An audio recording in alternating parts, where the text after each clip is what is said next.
1.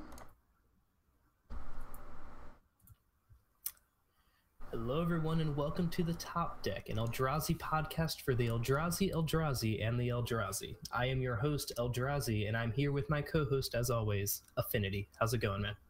I mean, these artifacts are, they're pretty shiny. Good job, you played along. Didn't even miss a beat. Nope, not at all. All right. Hi, everyone. We have yet another docket today, and boy, do we have a long one. We decided, for several reasons, a lot of stuff has happened in the past 2 weeks, and also last podcast was kind of short, so we figured we would do an extra long one this time. Hopefully you're in for the long haul. Yeah, it's. I mean, we got like 2 full pages. Well, not really 2. We got 1.5 full pages of stuff to talk about. 1.5 full pages of stuff to talk about. Yeah. Not even double spaced, and you know what? This is college ruled. This isn't even wide ruled. You know, Arial 11-point font. We didn't even increase the size of all of our periods. I made it 12 points now. It's like, you know. Yeah, you did. Now it's actually just 1.5 pages. Yeah, that's almost 1 2/3. Okay, let's get started. Enough filling time with meaningless gerbil. What we're going to talk about, we're going to begin with the sad news that you all probably already know about, that within the past 2 weeks we've lost 2 big artists in the Magic scene, those being Christopher Rush and Wayne England. After that, we're going to be discussing the recent Pro Tour, which was a big deal, where Eldrazi basically took over the meta. After that, we're going to touch on the big changes that are coming to Hearthstone come spring, where they're actually going to be starting having rotations, and they're going to have a standard play mode and a wild play mode. And then we're going to finish off with some of the recent spoilers that have finally started coming out for Shadows over Innistrad. So, again, lots to talk about, and I think we should go ahead and dive in, and we should start with the sad stuff and get it out of the way. Not out of disrespect, but don't want to put it in somewhere awkwardly. It deserves to be said at a good time, I think. Yeah, I agree. So, without further ado, like we mentioned, Christopher Rush and Wayne England, both artists for Magic. I believe they did stuff out of it as well, but they're mostly known for their Magic artwork. Both did some high-profile artwork. Christopher Rush especially was one of the original artists and one of the most well-known artists in Magic. Not only is he known for doing the art for Black Lotus, Lightning Bolt, Brainstorm, but as many people may not know, he was the one who first created the concepts for the mana symbols themselves, and I believe even the Magic the Gathering logo itself. So without him, it's really kind of hard to say where we would be with Magic. Magic would be a lot uglier. This is true. And, you know, Wayne England doesn't, you know, he has his fair share of good stuff as well. He's known for doing the original command cycle with Cryptic Command, Primal Command, etc., as well as some other pretty well-known cards, Carplusion Minotaur, World Gorger Dragon, and so on. And again, you know, without these guys, you have people like this who I feel like a lot of times they actually become well known because it just so happens that the cards they've done end up playing really well. But I think that when you play with a card so often because of how good it is, then your eyes see that art so much more often, and you actually get to see all the fine details in their work, and you start to become attached to that artwork. You know, the command cycle, especially, I want to touch on, because all those pieces of art are actually very, very good. I love them, personally. Yeah. I know you're a fan of red, so you probably like Lightning Bolt. I do quite enjoy Lightning Bolt. One of the best cards in Magic. Definitely.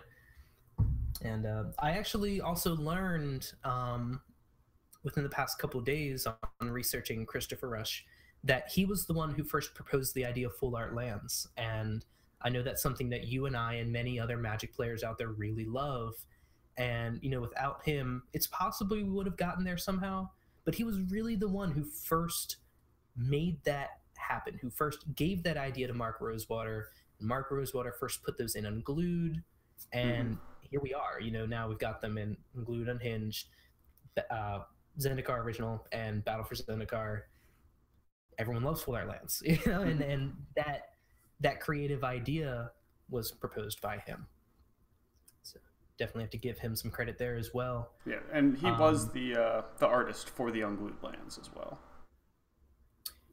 I know he did the planes. Did he Sorry, do them all? It might just be the planes, but yeah. Yeah, I believe I read it was just the planes, but I actually did look up that planes, and you could tell it was his. So they both have this distinctive art style to them. No disrespect meant. I like other styles of art more than theirs. You know, neither of them were my favorite. Neither of their work was my favorite Magic work. But that said, I know Christopher Rush was supposed to be at GPDC, which we're still planning on going to, and I was really excited to get to see him. And of course, I'm very sad that now I won't be able to. And you know, there's a little part of me that will never really be able to get over that, I don't think. Yeah, it is really a shame. But that said, I do know that with him specifically, his daughter, I believe, is going to GPDC, and I believe she and maybe some other people are going to be bringing some of his artwork to, I think, auction off, which will be really cool to see. It maybe not auction off, maybe sell, but either way, you know, get some money from that. If you're going to GPDC, I highly encourage you to check it out. And in addition to that, I wanted to bring up that there is a GoFundMe for Christopher Rush's memorial. I'm going to go ahead and link this in chat. And it looks like it's just to raise money for his memorial. Yeah. There's that. Actually, in fact, it has already met its goal, and I believe the most recent update has said that they will be donating all the rest of it to his two daughters. Yeah. One day, in one day, they raised more than the goal. That's amazing. That is freaking incredible. Yeah, that's... yeah, I mean, when I got the news, I just immediately told you, and it was a shock. Yeah, it was. I couldn't believe it. I was going through Twitter, all of a sudden started seeing all these things about him, and I had to Google it to be sure, and I was immediately heartbroken. It was really sad. But anyway, you know, I don't want to dwell on this too long, just because, you know, it is something sad, but instead of keeping it as something sad, you know, we can take this time to immortalize them. I mean, they've already immortalized themselves, right? Yeah. In the things that they've done and the things that they have created. And it's amazing how many lives were changed because of both of them. And I think that's really something worth respecting. And as far as that link goes, we'll put it in all the descriptions that we can put it in. I don't know that we'll be able to put it in like YouTube and Stitcher and stuff, but I know we can for both Buzzsprout and YouTube, so it'll be going there. Yep. Okay, I'm going to go ahead, unless you had anything else you wanted to talk about, I'm going to go ahead and move on to the next topic. Go ahead. All right. So, gonna wipe away the tears. Gonna move on to something happy, like Modern being broken. Oh yeah, it's so happy. You know, people wanted to change. Now, instead of having one really disgusting, or a couple of kind of overpowering decks, we have just the one really, really disgusting one. Now we just have the deck. We have Modern, and then people who want to play Modern but don't like Eldrazi, essentially. Yeah, so for those who were not watching the Pro Tour, this may have been the single most lopsided Pro Tour that has ever existed. Yeah. It's certainly the most lopsided Pro Tour I've ever witnessed. I have only been playing for 3 or 4 years, so that's not really saying a ton, but I have heard from professionals that this may well have been the most lopsided Pro Tour that has ever existed. And that's a big deal because we are, 20 plus years into Magic's, existence. And the fact that this can still happen, I'm not even saying it is a bad thing. I think it's just crazy that it can still happen. You would think that, if you want to call this a mistake, you would think that these mistakes just can't happen anymore. You would think that. So actually, before I go on, how do you feel about this? Does this make you upset, sad, happy, anything? Since I'm not a big Modern follower, I'm not upset about it, but I think it is a little bit ridiculous that, this is exactly what they were trying to avoid happening, and it's basically what happened. Yeah. Yeah, I personally I was so happy. I don't really watch watch Modern that much. I watch the Modern Pro Tour when it happens, and usually I have trouble keeping watching it just because it gets a little boring after a while. We've already discussed our feelings on the recent bannings of Splinter Twin and Summer Bloom, thus kind of not completely, because actually there were some Kiki Jiki decks in the Modern Pro Tour who even did decently. As far as I am aware, the Amulet Bloom deck is pretty much dead, though. Yeah, they kind of just needed Summer Bloom, and I'm also kind of okay with that. The deck was a little ridiculous. But let me go ahead and throw out some numbers here for those of you who don't already know. All these come from a fantastic article created by Saffron Olive from MTG Goldfish, and I'm going to link this in chat. So here's this. And this, first of all, shout out to Saffron Olive. He does an amazing job. Every single thing I read from him, and he does daily content. Every single thing I have read or seen from him is always very well detailed, very well explained. He looks things up that need to be looked up. He really does a very good job of showing people what they need to be shown. And this is just another good example of that. So in day one, he ended up doing some calculations on his own. Day one, Eldrazi decks composed 8% of the meta. That's pretty normal. A number.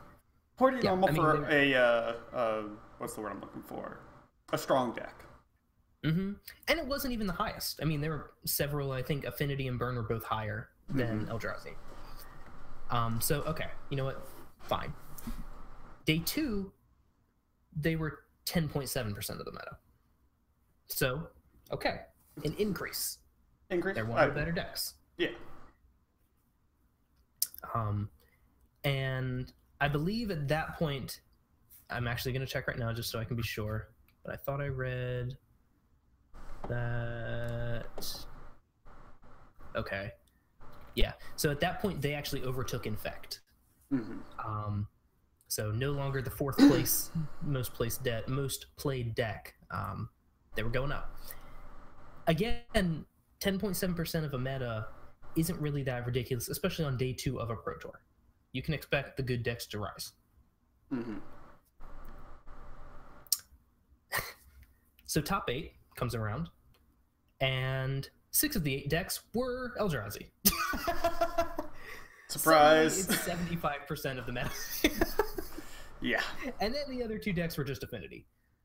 So, to be fair, there are different Eldrazi decks. There are actually 3 different Eldrazi decks in the top 8 alone, but they're all based around the same basic principles, those being 2 lands, Eye of Ugin, and Eldrazi Temple, which are very powerful.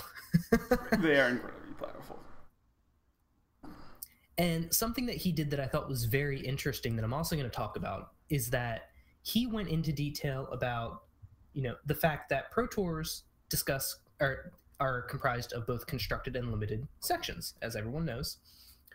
So he decided to cut out the limited portion and just see, based on people's constructed records, what the percentages were. So he looked at all the decks who were 7-3 or better, and out of those, 25% were Eldrazi. So a quarter of all the decks that did well in constructed were Eldrazi. Then the 8-2 or better meta, 47% that is of those were Eldrazi. Actually just ridiculous. Yes, about roughly half. And I think he said that that difference in percentages is half of a deck. So it's not like, oh, if only there were a couple more Eldrazi players. There's only so few people who have done that, that literally one more Eldrazi deck and it would have been more than half. So almost half of all the players who went 8-2 in constructed or better were Eldrazi players. That's a lot of Eldrazi. that is what, like I said, that was what they were trying to avoid with Twin and Bloom getting banned. Yeah, and so, you know, it was chaos, really. Like, the whole entire Pro Tour chat was chaos. Everybody was, well, maybe not everybody. There was a lot of fury in chat about the bannings of especially Splinter Twin. You know, Splinter Twin died for this. Splinter Twin died for the Eldrazi. That was like, you know, an ongoing thing, which is pretty funny. But I gotta be honest, I don't think that really made a difference. I think this was going to happen regardless. Yeah, I don't even know that Twin could have dealt with Eldrazi. Like, I don't know. I haven't looked it up myself. Right. I haven't looked it up myself, but I actually have heard once that testing was done, like extensive testing, to see if Twin could beat Eldrazi, and it even wasn't that good. Yeah, I wouldn't think so. And really, the reason why this happened just now is because Oath of the Gatewatch came out. That's what the Pro Tour is about. And a good portion of the cards in this deck were from Oath of the Gatewatch, as well as Battle for Zendikar. Eldrazi Mimic and Thought Not Seer really, really kicked the deck into gear, especially Thought Not Seer. Oh, and Reality Smasher. That's the other one. And Matter Reshaper. Just like half the deck. All these cards. Yeah, actually. Really, the only ones that were from Battle for Zendikar were just Endless One, and I think that's it, actually. Yeah, it might be it. So yeah, Oath of the Gatewatch came out. This didn't happen because there was no Splinter Twin. This happened because they printed all these incredible Eldrazi that are not broken on their own, but are broken when you get to play them on turn 1 and 2 due to these, you know, Ancient Tombs, they call them. So in case you don't know, Ancient Tomb being a land that produces 2 colorless. And they get to play 8 lands that get to produce 2 colorless. And it's just broken. It's stupid. Yeah. I mean, we're talking, you know, play 3 Eldrazi Mimics on turn 1, and then on turn 2 play a Thought Not Seer, take away the best card in their hand, and swing for 12. That's broken. That's not. Let's see what the meta can do to revolve around this. I don't want the meta to evolve around that. That's a scary meta. That's such a volatile meta. Yeah, I mean, I would not expect. We're going to get a banning the next time banning comes around, because this is going to be modern until then. I hate that after those huge bans, we immediately find ourselves in a situation where it's like, we need to ban this, because I actually hate bannings. I really do. And I wish that they would unban something. They should have unbanned something last time, which we're going to get into in here second here. But now they need to ban something. Now they actually need to ban something. Yeah. Whereas before it was like, this could maybe make the format a little bit healthier, maybe, you know, spice things up a little bit. This is actually like, no, it's broken. You need to fix it, doctor. Like, please, it's dying. This is an emergency. It's not the end of the world. People are trying to figure out how to beat it. It's not impossible. It's just incredibly hard. Yeah. And it feels like most of the decks that can even go toe-to-toe with Eldrazi are just other hyper-aggressive decks, which resulted in the Pro Tour being hyper-aggressive, especially come day 2. You know, we saw the Eldrazi, we saw Affinity, which again, that was the other 25% of the top 8. Yeah. We saw Burn actually kind of fell off the radar. Infect kind of fell off the radar, mostly. And there were also some decks such as, what was that? The Zoo deck, the Jun Zoo deck. What was that card? The 1 mana 13/13. I know. That gets -X equal to your life total. I know. Phyrexian Dreadnought? Maybe? No. I don't know why that card came to mind. As it has death in its name. Don't worry, I can figure this out. All right, well, you figure that out, I'm going to keep talking. Yeah, go ahead. So, you know, most of the meta in general was just aggressive decks. There was, like, hardly any control. There was one Blue Moon deck that was doing fairly well. Congrats to that guy for winning against all odds most of the time. And I'm going to go and move into the next thing that I wanted to talk about, which is Blue was practically absent. Before you do that, Death's Shadow. Death's Shadow. I kept thinking Death's Grasp in my head, and I'm like, no, that's like a black burn spell. That's not. Definitely not Phyrexian Dreadnought, though. I knew that was wrong. Mm-hmm. But yeah, so anyway, Blue was practically absent from the Pro Tour. Most of the blue decks that they really showed on camera or that were doing decently well were either Eldrazi decks running blue Eldrazi, which I don't count because, and I don't mean because they're devoid. I mean because the only reason those cards are really being played is because of the lands. It comes down to the lands again. Those aren't blue decks. They're Eldrazi decks. They were classified as such as they should be.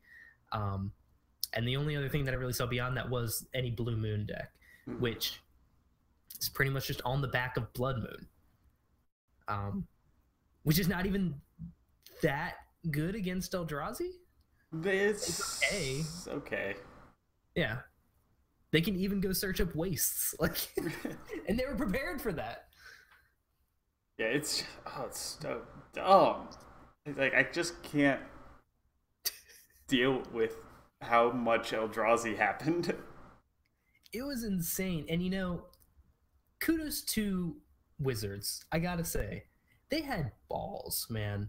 They actually had the balls. And freaking Ian Duke, lead designer for the set, said on camera, when asked about if they thought about the original lands from original Zendikar block, he said, we did. And we basically said to ourselves, do we want to make these cards worse for standard and make them maybe not that good in limited or standard just to make modern better? Or do we want to just say, let's make them good so that standard is fun, limited is fun, and these cards are cool and people like them. And then if it messes up modern, we'll fix it afterwards. And that is, I think, the right way to go about it. Oh yeah, for sure. I don't just say this because I am a mostly standard player. I don't really play modern. This was the first modern Pro Tour that I watched that I enjoyed. I think it wasn't because of the bannings. I think it's an insidious plot by Wizards to sell more packs. They're like, okay, we're just going to make this set that synergizes super well with other stuff, and then people will want to buy it because there's going to be a ton of money cards in it. You're not the only one to think that. That's actually huge. There's a huge conspiracy going around that people are saying that. It's obviously true. I don't believe that. You know what? If it is, they are a business. We're going to ban out the 2 top decks and then make the top deck just, you know, all of the cards that we just printed. It's foolproof. Foolproof. No one will catch on. Thing is, they get one. They get one Pro Tour that they can do that. If this starts happening every time, people will catch on immediately. We'll forget in like 2 or 3 years. They can do it again. Dude, all the people that are suggesting that Shadows over Innistrad is going to be Eldrazi, no way. There is no way. No, they won't do that. There's, like, for all the other reasons, plus the fact that what are they going to make more broken Eldrazi? And then like, what happens if they don't ban those lands? And they just say the meta will figure it out, and then they just make more broken Eldrazi. Nah, it 100% won't happen. They just did Eldrazi. As far as storyline goes, it'd be dumb. Yeah. Doesn't really make that much sense. Like some people are trying to like try to make it make sense, and it's such a stretch. And it just like, even if the lore made sense, it mechanically doesn't make sense. We've had so many. Well, we've had two back-to-back colorless themed Eldrazi themed sets. It's going to get boring. I don't want a third. I love Eldrazi. I don't want a third Eldrazi set now. I want Innistrad. I'm done with Eldrazi as well. Yes, give it some time, and I think they will. But getting back to what we were talking about with the Pro Tour, I mentioned that blue was practically absent. White was also nearly absent. Hey, it's like the two worst colors anyway, so who cares? White was there, both in Abzan midrange, Abzan Company, which, Abzan midrange fell off day one. It was done. They were not prepared for Eldrazi and all the aggressiveness that was happening. Yeah. Abzan Company, there were a select few people who were good at running the deck who did well with it. And, again, kudos to them. They succeeded where many others would not have. But even still, that's one archetype, a handful of players. Outside of that, the only white cards that were played were like a couple decks played Path. Which is pretty much expected. Yeah. And really not that many did. I mean, even the Eldrazi decks didn't really play that much Path. They were mostly sticking to Dismember. And Gut Shot. Oh, man. That play. Oh, that was so good. That was actually one of the few matches I managed to catch, and yeah, that was incredible. We're talking about the game of Luis Scott Vargas versus what's his name? That other guy. The other guy. Oh no. Doesn't matter. The other guy didn't Dutch shot at the very end. Well, he did make it to top 8. He did make it to top 8. Yeah, I'm gonna look that up actually. But yes, so yeah, blue practically absent, white nearly absent, really color nearly absent if you count devoid cards. They were pretty much just, it was so much devoid and so little anything else. I mean, even Dismember, it's a black card. They were just paying life for it most of the time. Yeah. Gut Shot, they were just paying life for it. Nah. Not a thing. So needless to say, the format was broken, and as a result, something needs to be done. And that guy's name was Frank Lepore. That's right. Yes. And you know what? I didn't know about him before then. I like him. He seems like an alright dude. He does. I liked that he kind of stuck to his guns. He was very much a single person when it came to testing for this Pro Tour. And the few times that I heard him speaking on camera, he seemed like a really down-to-earth, nice guy. Not too tightly wound, he was having fun at the Pro Tour.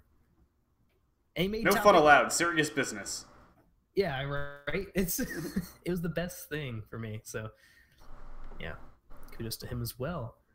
Let's see, was there anything else that I wanted to talk about there? Oh, there was definitely more I wanted to talk about. Oh yeah. We just getting started, boys. Painter's Servant has seen a huge price jump, mostly because people are buying them because they actually do something to the Eldrazi decks. Oh yeah, they do. I'm excited to see how this plays out in the coming months. Me too. So I'll go ahead and read out Painter's Servant for those of you who don't know it off the top of your head. Painter Servant is a 2 colorless 1/3. Well, sorry, 2 generic 1/3 for a artifact creature scarecrow. It's a rare from Shadowmoor. And when it comes into play, you choose a color. All cards that aren't in play, spells and permanents, are the chosen color in addition to their other colors. How this affects the Eldrazi decks is that their lands specifically say that that extra mana can only be used to cast colorless Eldrazi spells. So as a result, you play Painter Servant, you choose any color, their lands can no longer start just tapping for 2 mana. And that, actually, I say their lands can't tap. There is a difference. Eldrazi Temple can tap for 1 colorless, or it taps for 2 for a colorless Eldrazi. And Eye of Ugin makes your colorless Eldrazi spells cost 2 less. So it's a little bit different there. Either way, it hoses both those lands. Yes. And it's possible that this is a colorless card, so this can go into any deck. And it comes out early on turn 2, so it actually gives you a chance to combat it. It is possible, especially if you're playing something like Simian Spirit Guide in your deck. You could potentially get this out on turn 1 before they really have a chance to do that much, unless they're on the play and they just go, Eye of Ugin, Eldrazi Mimic, Endless 1 for 2 gold. That's Eldrazi for you. Yeah. But I mean, I don't think you were winning that game in any deck, so. And really, it's not over. You play Painter Servant, it would have to be on 1 at that point. But you know what? Then they can't play Thought Knot Seer on turn 2. And they can't take your Pyroclasm that deals 2 to everything and leaves your Painter Servant alive.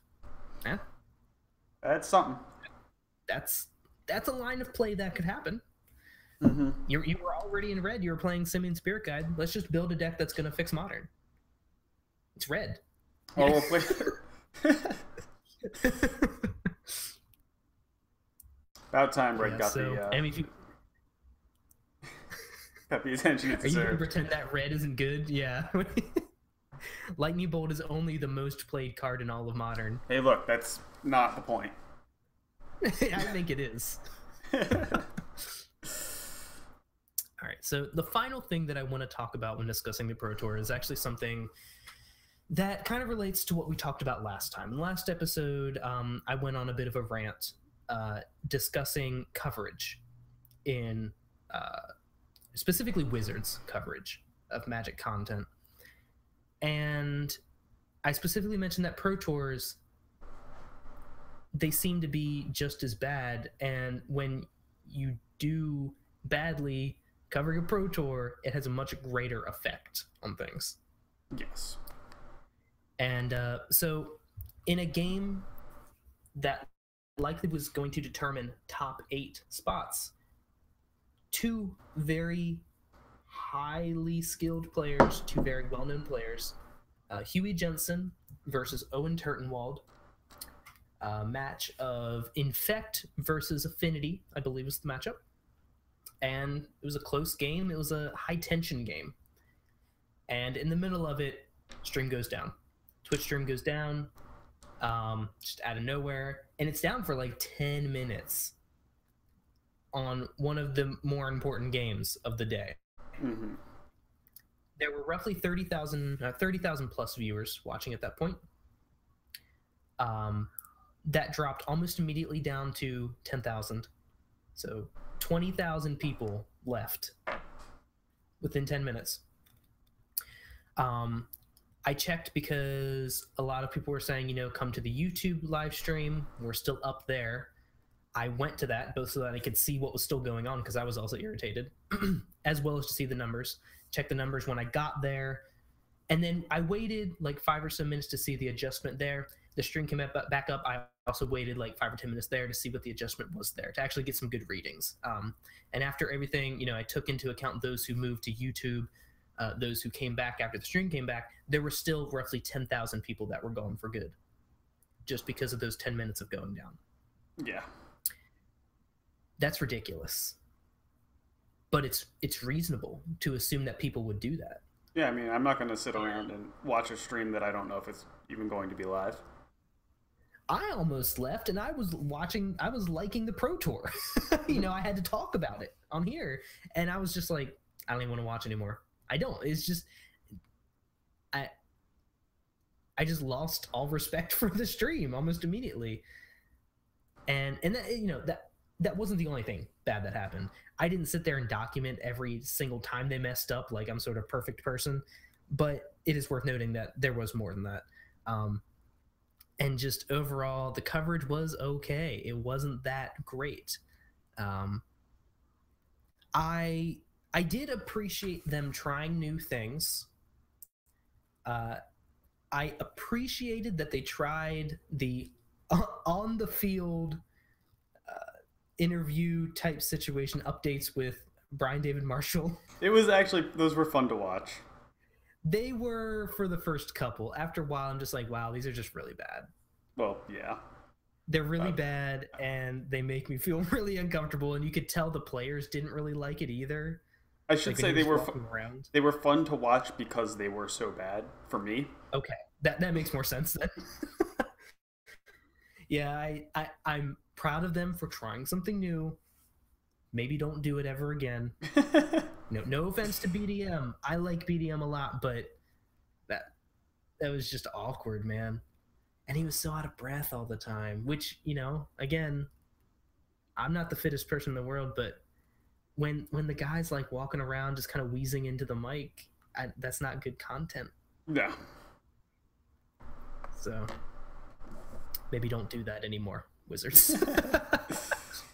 Thanks for trying. Swing and a miss. GG no. Yeah. All right. Think it's time to move on? I believe so. All right. You don't want to talk more about Eldrazi? I have talked enough about Eldrazi. It'll last me probably until the next Pro Tour. All right. Let's talk about Standard. Let's not talk about Magic. What? Yeah. Hearthstone. Yeah, what is this crappy card game? I don't know anything. Y'all ever heard of Hearthstone? It's it's that game that the Warcraft Ogre people made. Yeah, wasn't that Legions of Warcraft? They made a card game. Oh, but this one is on the internet. The internet, okay. The mystical, magical internet. Is this that game they play on the toilet? I think they do. It's a toilet game. Guilty. Okay. We're kidding. I actually play a lot of Hearthstone. I play almost none. Teach their own. I really like card games, and I took a little bit of a hiatus from Magic, and found Hearthstone in that period of time, and now I enjoy both. So hey, there we go. Good world for both. Hearthstone, up until now, has had a problem where they were beginning to print more and more cards, and as a result, all cards were legal. You could play any card in their what they called ranked, which was just constructed. There was casual and ranked, and there still will be, but ranked is the one that mattered. Casual is just play for fun. Casual is what I played. Yeah. Things were getting stale, and it makes sense because the more cards you have, the more the cream is going to rise to the top. Mm-hmm. All the decks are going to want to be playing the best cards. And when you have cards like in Hearthstone, such things like Piloted Shredder, Knife Juggler, cards that are able to be played in any deck and that are good in almost any deck, you end up with a format where most decks look the same. And the best decks will arise, and things aren't really going to change even no matter what cards you add in, unless you just have severe power creep. Mm-hmm. And there is this tug and pull that the developers at Team 5 were dealing with. So they did it. They finally said, you know what? Rotations are going to happen. We're going to have 2 different formats. The first called Standard. Weird. I wonder where they got that name from. It definitely wasn't any other card game. I think they made it up on the spot. It kind of makes sense, right? It's like this is the standard way of doing things. And their other one was vintage. No, I'm just kidding. It's called Wild. Dude, how good would it be if they're like, we're gonna call this standard. Next year we're gonna put these in with the more recent sets. We're gonna call it like modern or something like that. And I'm thinking we're gonna have a format with everything. We'll just call it like vintage, like a fine vintage wine, you know? Yeah, these cards are old. They aged well. But yeah, so this is a big deal. I wanted to talk about this on our podcast. You know, we're a mostly Magic the Gathering focused podcast, but I'm not afraid to discuss other card games. There's nothing wrong with that, and I think it's important to discuss Hearthstone. Honestly, I'm sure a lot of people who listen are probably fans of Hearthstone too. It's a popular game, especially among Magic players. And it's getting more popular. Yeah. And for good reason. I mean, it's a good game. It has its downsides. It has its upsides. There are reasons why I like Magic more. There are reasons why I like Hearthstone more. I think that overall, Wizards, at least publicly, does a very poor job respecting Hearthstone as a competitor in the industry. Again, I'm strictly discussing what they publicly say, what they publicly do. It's possible they're just shaking every day that they go to work. I don't know. I'm just assuming that they're not based on what they say. I assume honestly that they don't, because I do too. In my opinion, Hearthstone is not a competitor for paper Magic. Correct. This is very true. It is a competitor for Magic Online, but we already know that Wizards doesn't give a shit about Magic Online anyway. And yeah, that's actually what I was going to bring up, is that Wizards could learn so much from the mobile industry as well as the online industry of Magic the Gathering if they just paid more attention to Hearthstone. Now, I want to put a caveat on that, because I think that they do. Because remember Magic Duels? That thing that not really that many people play anymore that I'm aware of? Yeah, I sure don't. That was very close to Hearthstone, and I think that they were trying to revive Magic Online they were keeping Magic Online, but I feel like this was their sort of like Magic revival a la Hearthstone. Unfortunately, they mostly failed in that regard.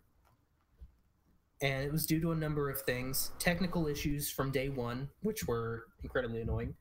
Failure to allow for cross-platform card collection sharing, which blows my mind that they would think that that was not something people needed or would want.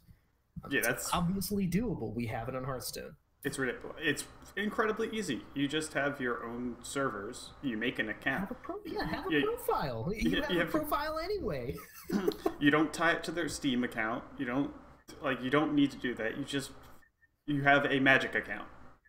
But yeah, Wizards has proved time and time again that they are so inept at making digital games. Right? I don't understand it. I don't get it, man. And maybe part of it is that I'm not in that industry, and maybe that's why I don't understand it. But I swear, there are a lot of people out there that make it work pretty easily, and they don't have the kind of resources that Wizard of the Coast does. I mean, there's been job postings that people have found for developers for MitGo, Magic Online, and they pay well below the average for that area for that kind of job. I heard somewhere, this is not verbatim, but it's kind of just in the back of my mind, I remember that somewhere spending for Wizards of the Coast, or from Hasbro even, their amounts were shown, and it looked like they're spending a lot of money in this previous year, this coming year, on Magic Online. If that's the truth, maybe we'll actually see some big jumps here in the future. Maybe. But I'll believe it when I see it. Because up until now, even the big changes have been bad changes. Yeah, they're just, I don't know. I don't play Magic Online. I know you used to. Yeah, I mean, I don't, because I don't so much dislike it because of some things. I just don't play it because I got Magic in paper. That's about all the Magic I need. Magic Online would be perfect for me. I can't get anywhere, and I don't really have that many places around me or that many people around me who play Magic, so it would be perfect for me. But I don't, because one, there's the issue of effectively setup cost, right? Because you have to pay for your account, which is not that much money. But then you can't. Your collection in real life is not equivalent to your collection in game, and you know what? That's fine. A younger me might have thought that that was bullshit, but an older, more mature me understands that trying to implement that would be nearly impossible, and it's just not necessary. We can suck it up. You know, it's a different product. Yeah. It uses the same thing, but it's a different product, and that's fine. But that is one reason why I haven't gotten into it. But the big reason is because the way it looks and the way that it functions are both bad. And that turned me off from it completely. But we got a little bit off topic here, I guess. Hearthstone, right? Hearthstone. I feel like this is really important because one of the big selling factors for Magic versus Hearthstone up until this point was, you know, you get to play in real life. Okay. There are more people playing. Okay. And there's standard with rotations. There's limited. You know, Hearthstone has arena. It's not the same as like a draft or a sealed event. Having these new rotations takes away some of those reasons for people to be playing Magic instead of Hearthstone. And the more reasons that Team Fives gives to move to Hearthstone instead of Magic, the worse it's going to be for Magic. Yeah, the more people are going to start moving away. And it's not impossible to play both. Certainly not. You know, both can be flourishing and everyone can be happy, especially customers, right? We get to play both. There's nothing wrong with that. But I do think that Wizards needs to step their game up a little bit. Oh yeah, for sure. Especially on the, like I said, on the online market, they're pretty much lagging behind. They are like 10 years behind everyone. It's actually unbelievable how behind they are. I feel like you get onto MitGo, and it feels like, you know, I've got like these flashbacks to my Windows 95, my Windows 98 computer, where it's just like, everything's so gray and weird. My eyes hurt. My eyes are having a hard time figuring out what's going on, and it keeps crashing. There's all these bugs. You know? It leaks memory like a mofo. It's ridiculous how much it leaks. And it's a simple program graphically, and it leaks graphical memory all over the place. It doesn't make any sense. It's terrible. It's so bad. Oh, Magic. Yeah. We love you, but you gotta get your shit together, man. Yeah. So, what do you think? Are you gonna give Hearthstone another chance because of this? I probably will not. I never played Constructed in Hearthstone anyway. I pretty much only played arenas, so it doesn't really change anything for me. Okay. I think it's a good step in a step in the right direction for them, because things were getting a little bit ridiculous from what I knew. Definitely. So, like I said, it's a step in the right direction for them, but it's not going to bring me in. Okay, that's interesting to know. Interesting to have that point of view. For me personally, I already played. I go through phases, as with most things in my life, where I'll be super into something, then I'll move on to something else, and that thing will kind of go away on the back burner. Like right now, I actually haven't played Magic in a while. I still follow it a ton, and that's never really changed. I always follow Magic, and I almost always follow Hearthstone, but I'm not always playing. And again, that kind of just comes down to the fact that I don't have many avenues to play that I enjoy. But I know I'm really looking forward to this rotation. I can't wait to get in there, play, get to brew decks. I get to brew decks again. I haven't gotten to do that really since the last set came out, but even then I couldn't really do anything because there were too many good cards. So I really haven't been able to do that since I first started playing Hearthstone. Jeez, yeah, that's a while. Yeah. And I came in late. Imagine the people who have been in since like the beta, who have just been, they saw Dr. Boom introduced and complained, and then they just had to deal with it every game since then. Yeah, no thanks. That's a long time.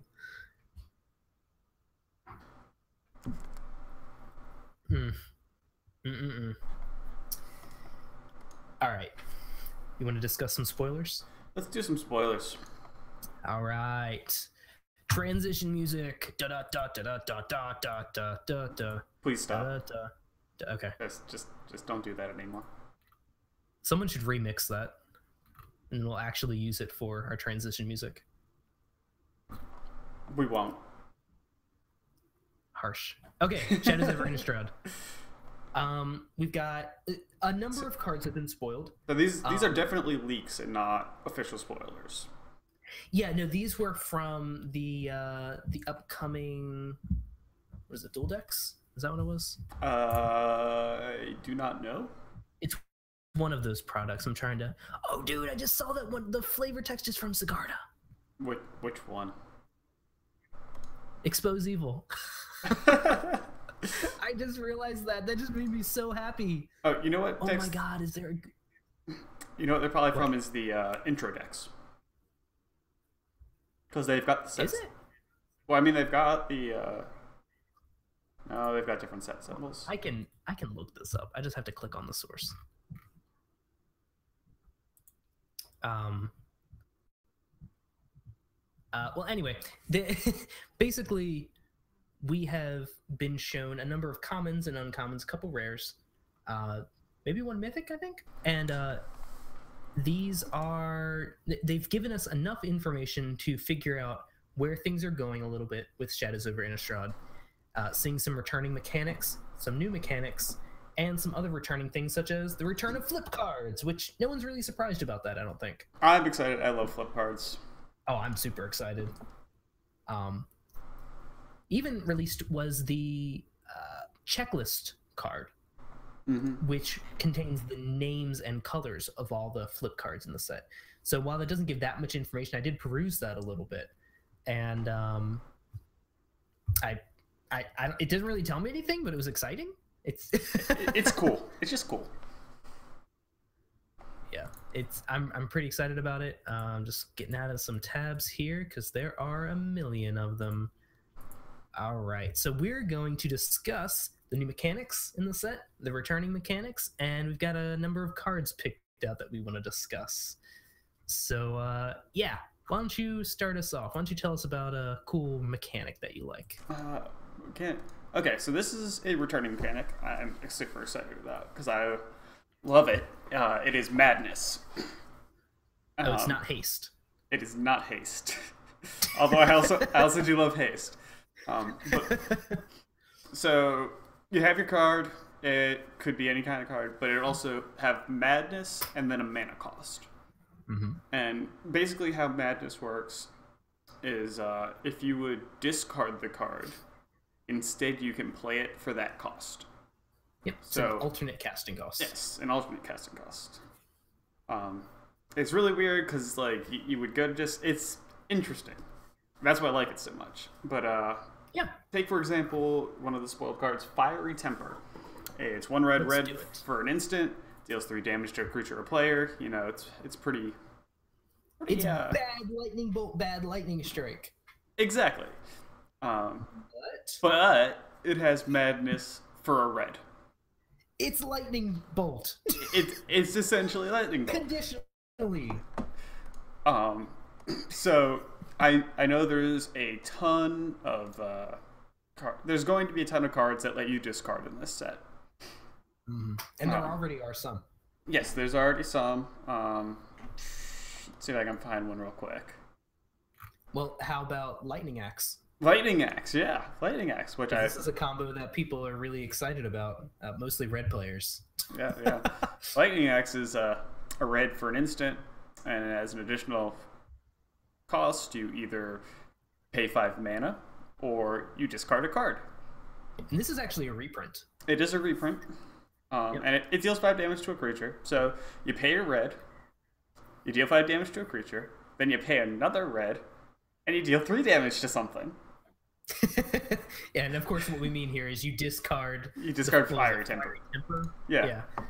And then you pay the 1 for that because of the madness cost. And there you go, Wombo combo, kill your Rhino, kill your... Rhino's rotating, isn't it? Rhino rotates when this comes out? I think so. It should be Cons and Fate. It should. Okay, so we don't get to say that anymore, but kill your... Eldrazi thing. Maybe. Probably Who knows? just kill your Jace. I'll play my Jace. And then kill your Jace. It's standard, right? Jace. Yeah, sure. But yeah. Doesn't matter. I love madness. It's going to be fun.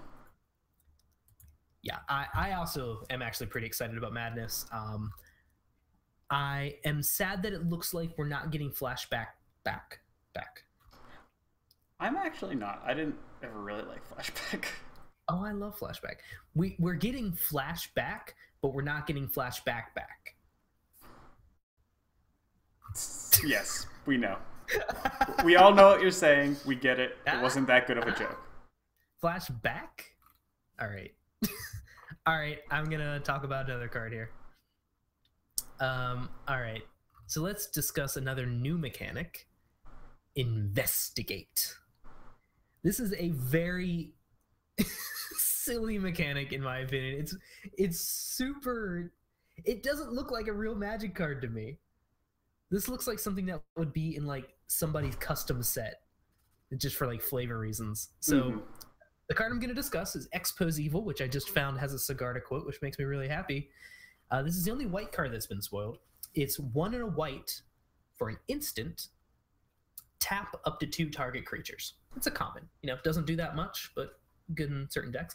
But it has Investigate. And Investigate says, put a colorless clue artifact token onto the battlefield with 2, sacrifice this artifact, draw a card. It basically turns complex. It basically makes a clue stone that doesn't tap for mana. Yes. Yeah. Sort of. Wasn't that the second ability on clue stones? Was it 2 in sack or was it 1 tap in sack? I don't know. It's something like that, basically. Yeah.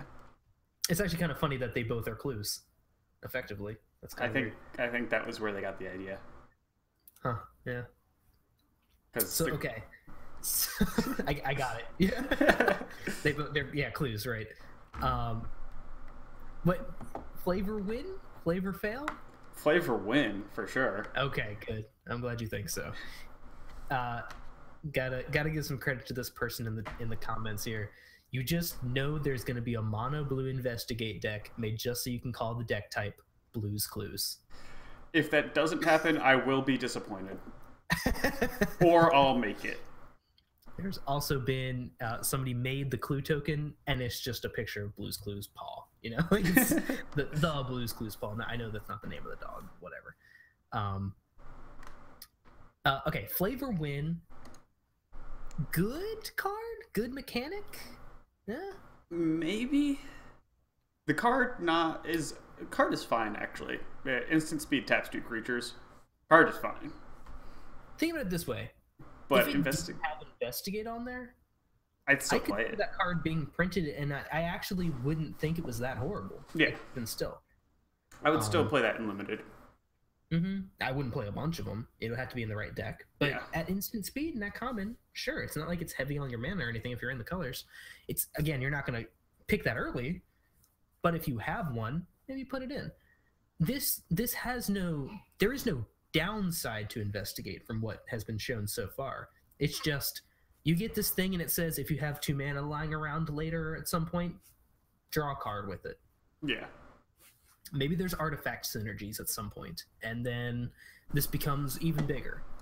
And even in other formats, maybe there's going to be an Investigate card that works in an affinity deck? That could actually be disgusting. Yeah, I mean, like, imagine one red deal, like a single red mana, deal 1 damage to a player, creature, investigate. That would probably be very good, I think. Yeah, I think. We don't know. We're brainstorming. But yeah, I like the ability. It's going to take me a while to really get used to how to determine whether cards are good or bad with that ability. It's an upside. Yeah. Clue stones, very similar. It was the 2 colors of the guild and then tap and sack. Okay. So same CMC for it. Yeah, that's fair. It's pretty relatable, I would say. Yeah. So they're basically clue stones that don't add mana.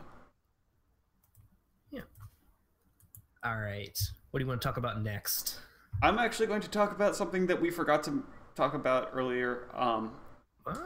We missed a mechanic. Oh, did we? On Furtive Homunculus. Yeah. He has Skulk. Forgot to mention this earlier. Furtive Homunculus. Furtive Homunculus. Is this like Urban Burgeoning? It's pretty much the same thing. It's Wojak Halberdiers? Yeah. Anyway, it's a 2/1 for 2. It's boring. It's Piker, but it has. What are we even talking about? It has Skulk. It cannot be blocked by a creature that has more power than it. This seems incredibly useless when it still only has 1 toughness. But at least you might trade? This creature can be blocked by creatures with greater... Can't be blocked by creatures with greater power. Okay, so you're saying, like... Right, okay, I see what you're saying. So you're saying basically against, like, 1X's... You know, yeah, it's not that good. But overall, I mean, they probably have to do that to balance it, right? Because otherwise, like, imagine this with, like, 3 mana for, like, a 2/4. With Skulk. See, I would love that. That's disgusting. I would love that. I'm sure you would. Now, I do want to see a card that has Skulk and has more toughness than it does power. Maybe at rare or something. That would definitely be interesting. This ability, like, it's messing with my head. I'm trying to, like, understand how these numbers work together. It's not that complicated, but I'm just not used to it yet. Mm-hmm. We already have so many abilities that function similar to this or do this already. Basically, they're just keywording that ability. It seems like it, yeah. Because that ability has been on other cards before. Mm-hmm. Even recently, I think there was one in Dragons of Tarkir. There was a creature who had that ability. It's very possible. But seems cool. Everyone loves a homunculus. Termerkener. That's what its name is. Yeah. Okay. All right. I'm gonna talk about more blue. Are you talking about blue? More blue? Yep. I'm talking about blue cards. We have Invasive Surgery is the next card, and this has yet another new ability on it. Delirium. All right. Without the Delirium section of this card, all this is a single blue mana for an instant counter target sorcery spell at uncommon. Okay, it's a scalpel card, right? Yeah.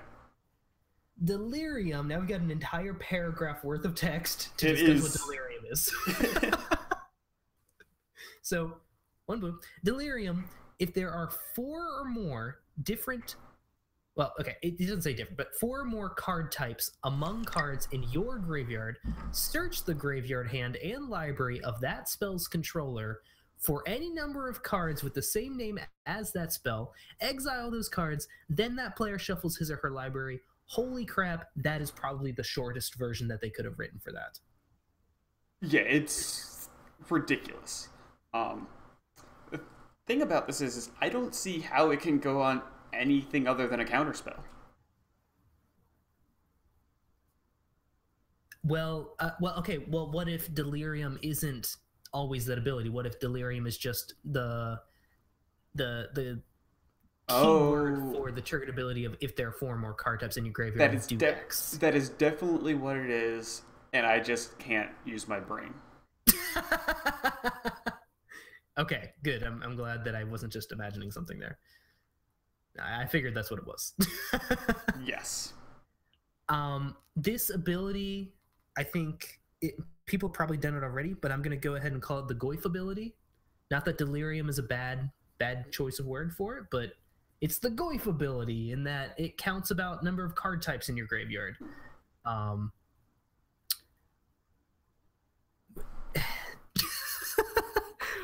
What can even be said about this? Well, I think this card's really good, like potentially, like for sure, modern playable. It is really good if you have delirium. I mean, yeah. Just imagine. Okay, so for sorcery spells that matter in modern, you've got most combo cards are sorceries. So you've got things like Living End.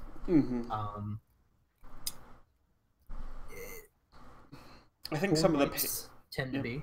I think some of the payloads in Storm are, not that that matters. Yeah, actually, I think they are. I'm pretty sure Empty the Warrens is. I'm almost certain that they are. I know there was more that I was thinking about. There are some removal spells that are sorcery speed. Not a lot of those see play in modern. I was having a much easier time thinking. I should have written it down the other day when I was thinking about the sorcery cards in modern that this was affected by. But I know when I was going through them in my head, it wasn't insignificant. It wasn't like a ton of things. If this said instant spell, it would be broken. Yeah. But at targeting sorceries, it feels like a scalpel that could actually become a very good card. I would be very happy if I'm opening a pack and I get a foil one of these, because I know that I get to hold on to that until it's probably worth a lot of money. Yeah. Or at least a decent amount. What about standard? You think maybe this could... It probably, right? I don't know what sorceries are in standard right now, but I could see it happening. Jace is a sorcery, right? I wish. You can only play him at sorcery speed unless you have Ojutai's command. Then you just play him at instant speed. Anyway, I think maybe a little bit less so in standard, unless there are some problem sorcery speed or sorcery cards that I'm just not thinking about right now. I'll be honest with y'all. It's been a while since I played standard. It just got really boring for me recently, and I've just been focusing on almost anything else. It also got stupid expensive. That's another reason why. So don't blame me. Blame Wizards of the Coast for what they've done. They should be punished for them jacing up the format again. Stupid Jason. Stupid JC shit. Freaking Jace, man. But anyway, that's enough about that. The Delirium mechanic, in general, I'm really excited about. And I think it's going to be incredibly confusing almost always, but I don't care because I understand it. So it just makes me have that much more of an advantage over people, I guess. Mm-hmm. All right. Any more cards you want to talk about? I believe there's 2 more on our list. All right. I will take tentative name Mindbreaker Demon. This is in, I believe, Japanese, so we're not 100% sure if that's the name or not. That looks like Japanese. Yeah, I believe that's Japanese. But for 2 black, you get a 4/5 flying trample demon. Yeah, I mean, seems fine. Yes. Enter the battlefield, and you put the top 4 cards of your library into your graveyard. Mm-hmm. Okay, that seems like something black Menace, Delirium, I'm in. Yeah, yeah. And at the beginning of your upkeep, if you don't have 4 more card types in your graveyard, you lose 4 life. So I guess it has Delirium. Yeah, I was actually looking at it, and it looks like in the text there is a dash before that paragraph. So it's probably Delirium at the beginning of your upkeep. If you don't have 4 more card types in the grave, you lose 4 life. That's probably what it is. So, I mean... That's a downside, for sure. It's a downside, but whenever you see these kind of demons, that's the kind of downsides you see. Yep, this is your undercosted big demon, super powerful creature. Sometimes gives you other advantages like this one is doing, and they have big downsides. You just have to find your way around those downsides or make those downsides upsides. I don't know if losing 4 life in standard is ever going to be an upside. That's pretty difficult to make an upside with what we have access to, but it's possible that that just won't be occurring very often. If you build your deck in a certain way, we still have fetches in standard. Mm-hmm.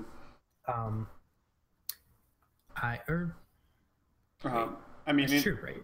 These kind of cards normally see some kind of play in standard. Well, okay, wait. Fetches were in cons and they were in Fate Reforged. Do fetches rotate with this set? That's like that's definitely something I should have known before now. This rotation is really weird because it's the first one that we're going from one block to, or the old system to the new one. Yeah. I feel like an idiot. I can't remember if there are fetches in Dragons of Tarkir. I don't remember.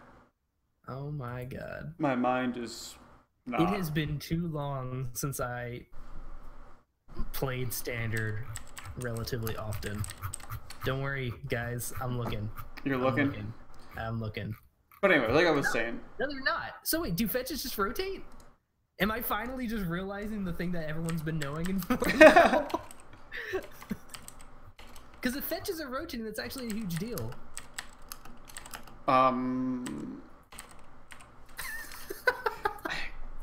Oh, here we go. I'm gonna just look at this link real quick. Because yeah, if you have fetches in standard, it's easy to get the land card type into your grave, and that makes it that much easier to get up to 4. If there aren't actually fetches, though, that's a big deal. And it actually is going to make me even more happy to look forward to this, because that means that rotation will actually make standard possibly viable for me again. Here we go.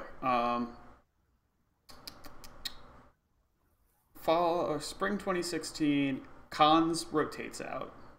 Mm-hmm. So just cons. What? Oh no, cons and Fate Reforged. Fate, yeah. So yeah, we will only have dragons. Okay, so all right, so fetches will be gone. Wow, I feel like an idiot.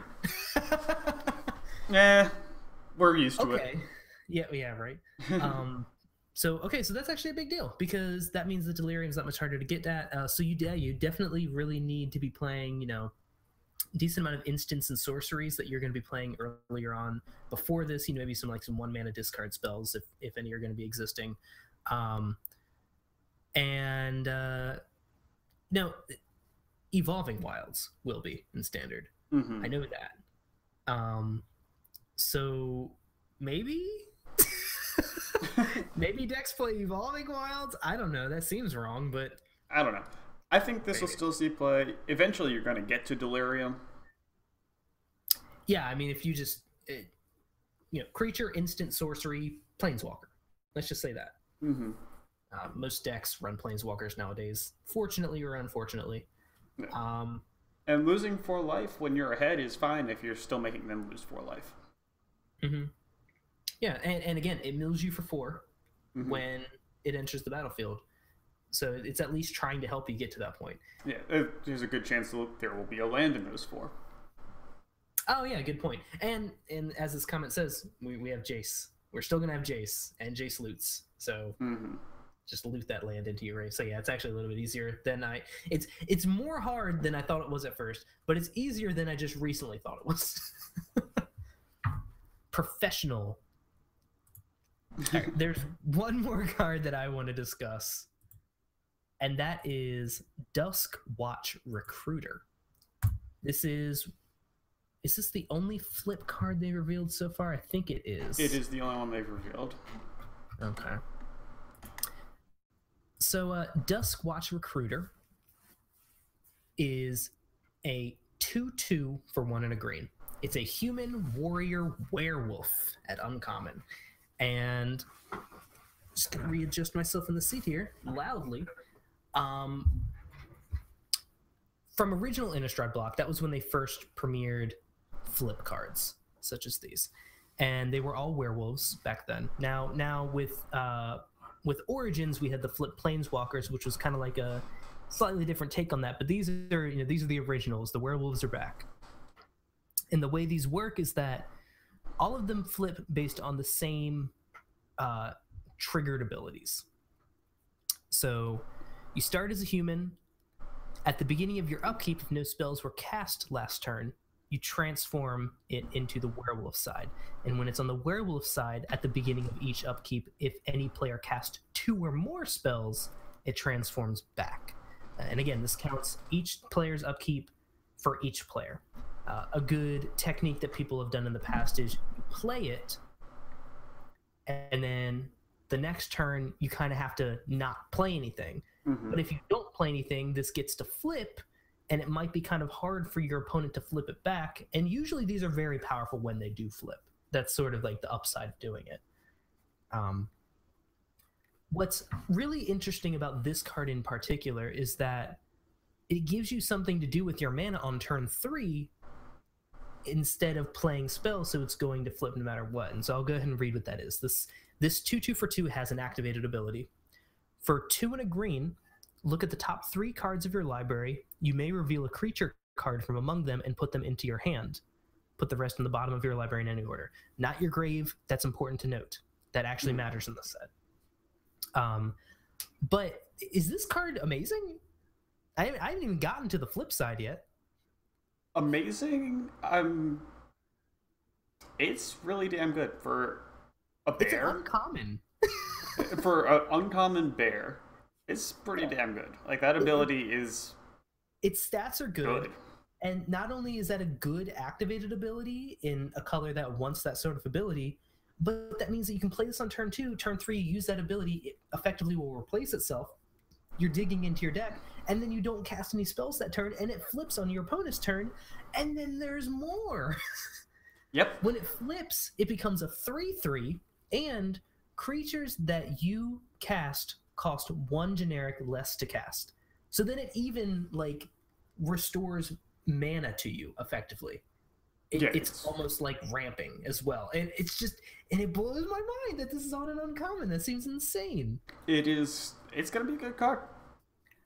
I would not be surprised at all to see standard play. I want to play a werewolf deck. But that's just because I want to play a werewolf. You do. That's just because I want to play a werewolf deck. I want to build like a this is so out of flavor, but I will want to build like a blue-green like scientists and werewolf deck where it's like the scientists are like creating the werewolves and then the werewolves win. It doesn't make any sense. I just want to build it because it's blue-green. I guess I could just build a white-green werewolf deck and have it actually make sense. Or you could play a red-green werewolf deck and have the most amount of fun. I mean, red's looking decently strong with the red cards they've spoiled so far. Yeah, I'm excited with bad lightning bolt. Dude, it's like basically regular lightning bolt, except that you have to do a little bit more. Yeah. Yeah. Oh my god, imagine Mindbreaker Demon, like turn 5 or 6 or so on, in like a red-black, like mid-rangey control deck. And you play it, and then you end up milling yourself. Oh wait, no, that doesn't work because that has to discard. It's not when it enters the graveyard. Yeah, it's only discarding. Oh, lame. They keep breaking my fun, man. That's multiple times so far. I think you just keep not being smart enough to figure out what happens when you play stuff. Yeah, that's just rude. I'm not a nice person. Well, either way, Duskwatch Recruiter, Krallen Horde Howler. That just sounds German. That's actually what it's called? Okay. The Krallen Horde Howler. If I remember correctly, a lot of the stuff from original Innistrad was pretty German-y sounding. Really? Like I said, if I remember correctly. I think it's supposed to be like based around... A lot of it is like around like German folklore. Yeah, well, I mean, obviously Innistrad, the original block, and probably also this block, is just based around horror tropes. Yeah. So, yeah, very... But, I mean, werewolves are they're originally German. Are they? Yes. Werewolves? Were is a very German That makes sense. Yeah, I never really knew that. I actually listened to a podcast at one point about the origins of werewolves, and kind of some stories that have happened throughout history about that. I'm surprised I didn't remember that. It was pretty cool. That's off topic though, sort of. I really like this card, and EDH.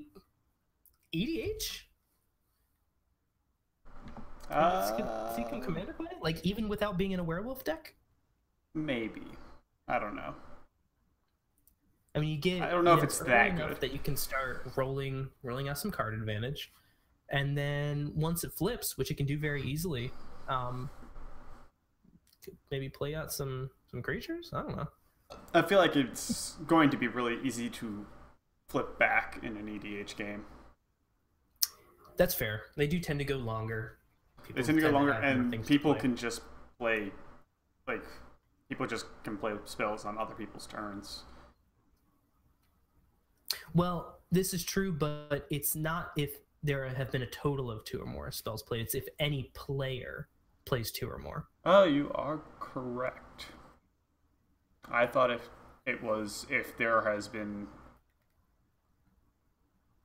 You're wrong, and you should feel bad. Yeah, I guess so. Well, the glare, it's because of the glare on the card. That's my excuse. Oh, this guy. It's the glare on the card. Dude, it's blocking out half... say that massive sun in the middle of all the text is making it hard for you to read? Yes, actually, I am saying that. It's almost like there are no words there. It's almost like you can't see the words at all. There's actually one more thing that I forgot to mention or put on the list. The Ember Eye Wolf, which has the top cut off so far. You see that right next to it? Yeah, how did we know that it was an Ember Eye Wolf if it doesn't? You click on it, and for some reason it says Ember Eye Wolf. Maybe that's just what they're calling it. Because the activated ability. Oh, right. There it is. We're both done. Derpalooza. Let's just talk about this. It's a wolf. We don't know the casting cost, but it is a 1/2 with haste that has an activated ability of 1 and a red. Give it +2/+0 until end of turn. You can do it more than once per turn. It's like big fire breathing on already a hasted 1/2. It's a double fire breathing. And this is at common. So what do you think? 6-drop? I want it to be a 1-drop. It's going to be a 2-drop. It's not going to be a 1-drop. Like I said, it's going to be a 2-drop. Be a 2-drop. Yeah, it'll probably be a 2-drop, but 1 and a red. That felt pretty easy. If it's not, first of all, if this is actually a 1-drop at common, it's broken. Well, first off, it's that it's just broken. It just doesn't make any sense. Wait, it's too powerful for common. Isn't Swift Spear a 1-drop or a common? Swift Spear is a 1-drop. No, I mean it's an uncommon. Okay. Yes. Then Goblin Guide, obviously 1-drop, but rare. Yeah. Most of them are rare. We finally have gotten into uncommon range. If they just start throwing out like 1/2 haste with abilities to make them bigger at common for just a single red mana, what are they doing? What are they doing? Fuck you guys, red is gonna win. Forever. Forever. Oh my god. Yeah. Some people are saying red. No, I don't think so, at least. That seems a little overkill. I could see it at red. That doesn't sound completely... I could see it at red, but that feels unnecessary to me. I could see it anywhere from either 2 in a red, 1 in a red, or red. One of the 3. Do you think this is playable in standard at 1 in a red? I don't know. I honestly... It's only 1 power at that point for your 2-drop. Red wants to be powering out like the most amount of damage it can early, and that means you're going to pretty much take the next turn off to pump it for 2 extra mana or for 2 extra power. I don't think so. True. I don't think it is. Well, there was the card in Dragons of Tarkir, Lightning something. It was I think it was a 1/1 for 2 with haste, but it had a fire breathing ability to it, to where it basically became a fireball on a stick. And that saw some play. Hmm. as a means of just finishing people off. So it would be similar to that. What if there were werewolf synergies, though? Then it could probably... That could work. Now, if this is 2 in a red, though, I think it's just limited only at that point. Also, it's also not a werewolf. It's just a wolf. Oh, sorry. I meant wolf synergies. Are there many wolf synergies? Like... They exist. There's Immerwolf. I guess so. That's not in the set or standard at all, but, you know. Yeah, I don't know. At this point, no, it's not playable in standard to me. Yeah, that's fair enough. What about at 1 red? Just a single red? Of course. Yeah, this is just like... That 1 mana makes a huge difference. Oh my goodness. I mean, have you seen Swiftspear? It's pretty playable. I was one of the people who bought some foils before they went up because I knew. One of the best things I've done. Yeah, the rest of these pretty much, they're not boring. They're just, they're kind of more of the same. We don't really want to go over every single card in the set. That's just going to take way too long. Yeah. A lot of them are just your junk commons. Yeah. Some notable honorable mentions here. Watcher of the Web. For flavor win, it can block an additional 7 creatures during combat, so it can block 8 creatures. That's a flavor win. It's got 8 legs. It can block 8 creatures. Get it? Spider? Huh? Spider. There's also Hound of the Farbogs, which is a common that has Delirium and it gets Menace. Mm-hmm. Yeah, if you have Delirium. I'm going to say if you have Delirium. I guess that kind of makes sense. It's a pretty gross piece of art there. There's also Pack Guardian, which also seems really powerful at uncommon in limited. 2 green for a wolf spirit at uncommon. It's a 4/3 for 4. It has flash, which is already pretty good. But then also when it enters the battlefield, you can discard a land. Oh, hey, discard a land. There we go. Getting more lands into the grave. And if you do, you get a 2/2 wolf creature token. So that seems really powerful for green. Like, without flash, that's good and synergistic. With flash, it's even better. Yeah, I like it. So much value in it. That is definitely a good card. Also, the art is pretty sweet. The art's actually really sweet, yeah. Yeah, that one's pretty... I like that one a lot, actually. This could be a mythic uncommon. It's hard to say yet, because it's hard to say how much of an impact that second ability, the cost, is going to be. So, like, how good is discarding a land, basically? I really want to see a land that has Madness. Madness lands, yeah, I'm afraid of that. Because I know I proposed to you an ideal for one that would almost certainly be broken, which is just the land, taps for whatever color. But Madness, if you discard this land, it enters the battlefield tapped. That seems broken. I would love to see that. I don't know if you would. No, I definitely want to see that. I don't care what you think I want to see. I know what I want. You don't know me. Oh my god. Well, yeah, so that's Pack Guardian. What do you think? Anything else that you wanted to talk about? I'm not seeing anything else. I mean, you guys go to mythicspoiler.com if you want to look at all of the cards. There's about, maybe 20 or so, it looks like. 20 to 30. Yeah, roughly that much. So you guys can go check that out if you want. Get hype for the new set, because new sets are always hype. New sets are always hype. Most of the time they are, I would agree. I think that's it. I think that's all we wanted to discuss today. It was definitely a longer one. Yeah, we got a good hour and a half in there. Yeah, happy about that one. Well, that's it. Eric, where can people reach you? Oh man, they can get me at EAK1791 on Twitter. I've got a Twitch, same letters and numbers. What else? Well, you guys can contact me. Yeah, I guess on you Twitter. could contact Follow me you. on Twitter. I don't have enough followers yet. It defines my will to go on as a person to have Twitter followers. So please, you must follow me. It's Yeah. at Foodie1. I heard he was going to kill himself next week, maybe, but not really. He's too much of a wimp to do that. No. On Twitter, I talk a lot about lately XCOM screwing me over. It's fun stuff, and if you enjoy that kind of stuff, join me there as well. Also you can join the Top Deck Cast on Twitter if you want to be notified when we're going to be doing some new stuff and when new podcasts are coming out, as well as any information we may have in regards to either of those things. You can also get us on email at thetopdeckcast@gmail.com. Follow us on YouTube, Twitch, Stitcher, Buzzsprout, iTunes. Give us your reviews. Review us.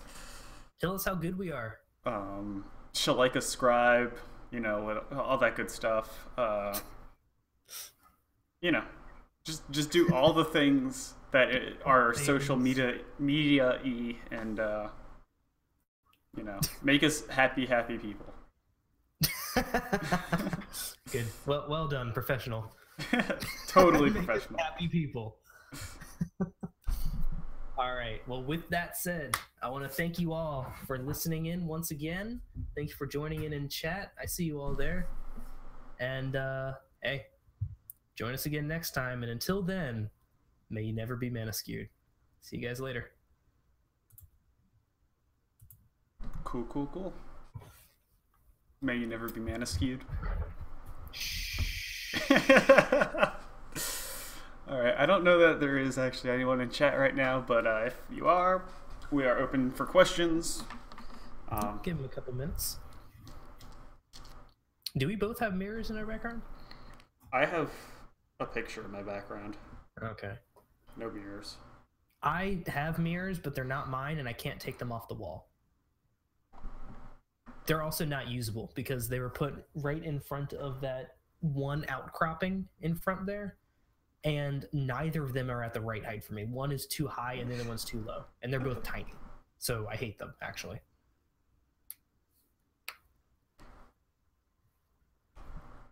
So yeah. This guy that you're renting the house from seems like a dickbag. I don't know if he is, really. I think they're just weird. I know they're foreign. They're like some sort of Asian. That's not racist, right? I don't think so. I think if you had said some sort of Oriental, that would have been racist. Maybe. I don't know.